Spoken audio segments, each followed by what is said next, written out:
Hello guys, আসসালামু আলাইকুম। আপনারা সবাই কেমন আছেন? আশা করি খুব ভালো আছেন। তো গাইস, আজ আমি নিয়ে আসলাম আপনাদের মাঝে নতুন একটা ভিডিও। আজ তৈরি করব একদম দোকানের স্টাইলে মজাদার পারফেক্ট ফুচকা। আপনাদেরকে আর এখন থেকে বাইরে গিয়ে ফুচকা খেতে হবে না, ঘরে বসেই বানিয়ে ফেলতে পারবেন এরকম পারফেক্ট ফুচকা। তো ফুচকা বানানোর জন্য প্রথমে এখানে নিয়ে নিলাম 500 গ্রাম ডাবলি বুট। এই ডাবলি বুটগুলো যে কোনো মুদির দোকানে পাওয়া যায়, তো আপনারা ওখান থেকে কিনে নিতে পারবেন। তারপর এগুলাকে ভিজিয়ে রাখবো, তার জন্য আমি পানির মধ্যে ডাবলি বুটগুলোকে দিয়ে দিলাম।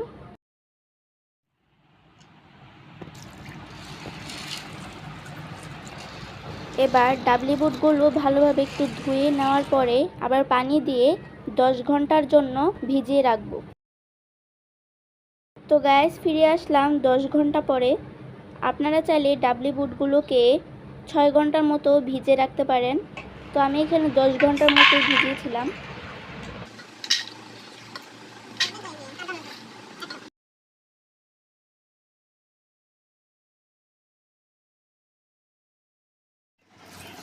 তো গাইস, এবার প্রেসার কুকার দিয়ে ডাবলি বুটগুলোকে সিদ্ধ করব। তো ডাবলি বুটের সাথে আমি এখানে 4টা বড় বড় আলু দিয়ে দিলাম, আর পানি দিয়েছি, আর সাথে সামান্য লবণ দিয়ে দিলাম। এবার প্রেসার কুকারটা চুলায় বসিয়ে দিব।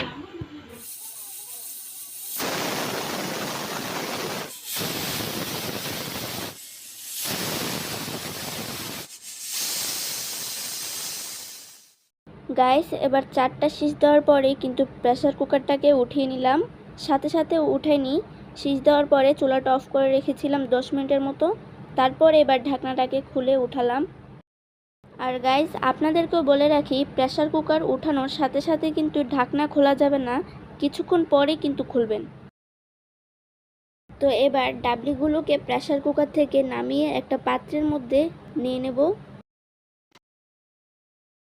এবার এগুলাকে চুলায় বসিয়ে দেব। এবার ডাবলিগুলোর মধ্যে দিয়ে দেব হলুদের গুঁড়া আর ধনিয়ার গুঁড়া। তারপর ভালোভাবে নেড়ে চেড়ে দেব।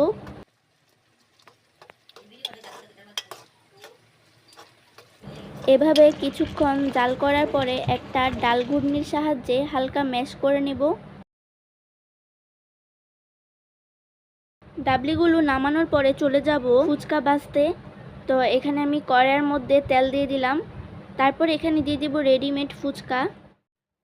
আপনারা চাইলে বাসায়ও তৈরি করতে পারেন। আমার হাতে যেহেতু সময় ছিল না বেশি একটা, তাই আমি বাজার থেকে কিনে আনা ফুচকায় ব্যবহার করেছি। তো গাইস, এবার ফুচকাগুলোকে একটু ভালোভাবে নেড়ে চেড়ে ভেজে নেব।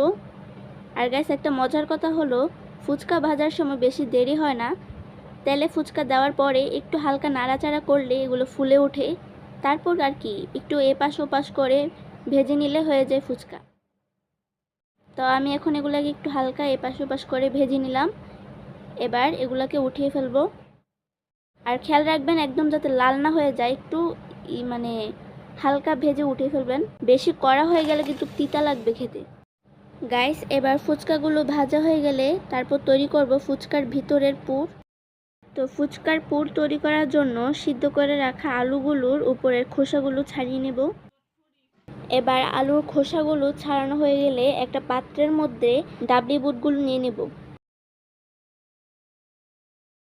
তো গাইস, এ হচ্ছে আমার আজকের ফুচকার সরঞ্জাম। এগুলো দিয়েই আমি আজ তৈরি করব ফুচকা। তো গাইস, এবার ডাবলিগুলোর মধ্যে দিয়ে দেব গাজর কুচি, তারপর দিয়ে দেব কাঁচামরিচ কুচি, তারপর দিব শসা, এবার দিয়ে দিব ধনিয়া পাতা কুচি, এরপরে দিয়ে দেব পেঁয়াজ কুচি।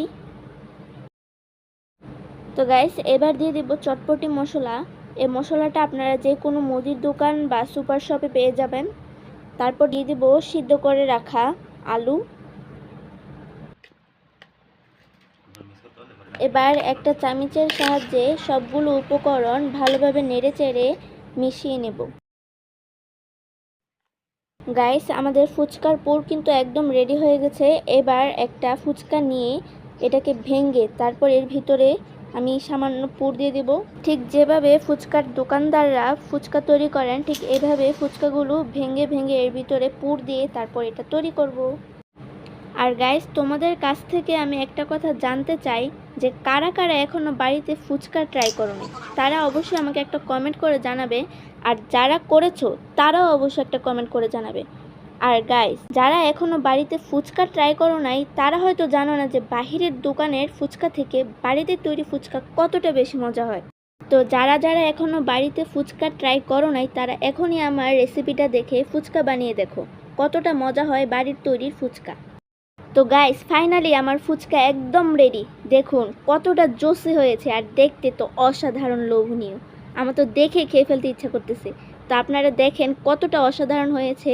আমি এখন একটা খেয়ে দেখব কীরকম লাগে। মাশাআল্লাহ, জাস্ট অসাধারণ স্বাদের হয়েছে, কি আর বলবো, বলার কোনো ভাষা নেই। খুবই স্বাদের হয়েছে এটা, আর সাথে আরও টক, সেই স্বাদ। কে কে আমার মতো ফুচকা খেতে পছন্দ করো অবশ্যই কমেন্ট করে জানাবে। তো গাইস, আমার আজকের ভিডিওটা এ পর্যন্তই। দেখা হবে নেক্সট কোনো ভিডিওতে।